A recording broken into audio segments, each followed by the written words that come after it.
Assalamu alaikum students. Today we are going to start Unit 5, and in Unit 5 we have a poem Daffodils by William Wordsworth. William Wordsworth is the most prominent English poet. He is the poet of nature. According to him, nature is a source of permanent joy and consolation. He is considered to be the worshipper of nature, and according to him, nature has healing effects. It just takes away all the worries from the hearts of the person. And most of the poems of William Wordsworth described beauty of nature and nature. Okay, now let's move to our first stanza of the poem Daffodils. I'm reading each line and explaining it for you. First line is, I wandered lonely as a cloud. Here the poet used simile.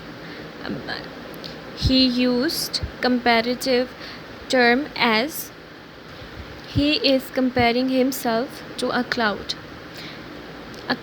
that floats on high over vales and hills. Here, the poet is talking about his experience. He is saying that once he was wandering without any purpose all alone. He was just wandering without any purpose, like a cloud that floats over the valleys and hills. So he is comparing his wandering with a lonely cloud. Now, in the next two lines, the poet is saying, when all at once I saw a crowd, a host of golden daffodils. Now, suddenly he saw a huge number of golden daffodils. He saw countless or a large number of daffodils beside the lake, beneath the trees. The daffodils are everywhere, beside the lake and beneath the trees. The poet saw uncountable or a huge number of daffodils, golden daffodils. We know that daffodils are of yellow color, but he is saying golden daffodils to just describe the majestic beauty of daffodils. Next line is fluttering and dancing in the breeze. Here the poet used personification, and here human qualities are being given to non-human things, because dancing is human quality. So he is saying that the daffodils are moving their heads and dancing in the cool fresh air, in the cool fresh breeze. Now let's move to the second stanza. I'm first reading the stanza and then I would explain each and every line for you. Continuous as the stars that shine and twinkle on the Milky Way, they stretched in never-ending line along the margin of a bay. 10,000 saw I at a glance, tossing their heads in sprightly dance.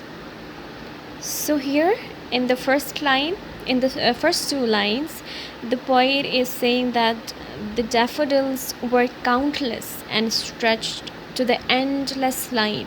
They were like the stars which shine in the Milky Way.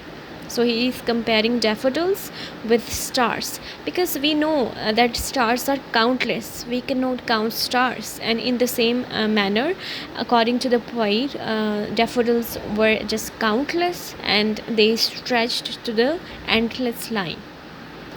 There were so many daffodils. Okay, there were so many daffodils that they looked like the stars in our galaxy.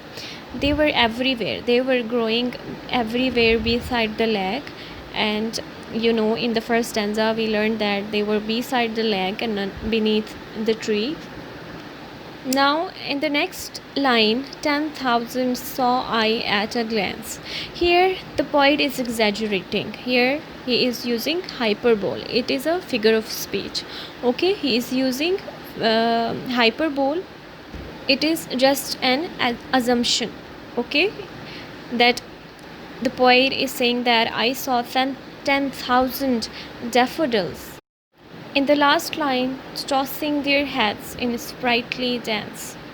Here, the poet is saying that they were tossing their heads, moving their heads here and there, and in a very lively manner. They were full of life. They were dancing, and they were just moving their heads. Okay. Okay. Now let's move to the third stanza. I'm reading this for you first.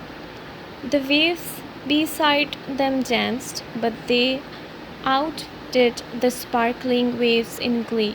A poet could not but be gay in such a jocund company. I gazed and gazed, but little thought what wealth the show to me had brought. In the first two lines, the poet has used personification. He is saying that the waves are dancing, and the waves are happy in glee, and the meaning of glee is happy. Are joy, it means that they are enjoying, waves are enjoying. So here he used personification. The poet is saying that waves were dancing near the daffodils in a very joyous manner, and everything seems to be gleaming and shining, and this scene made the poet very happy. He is saying, in such a jocund company I gazed and gazed, but little thought what wealth the show to me had brought. So the poet is saying that he enjoyed the company of waves and daffodils so much. He kept looking at the scene and started thinking that how important this scene would be for him in the future. It is like a wealth for him, and he used this word wealth for happiness, because for romantic poets, happiness is like a wealth. Okay.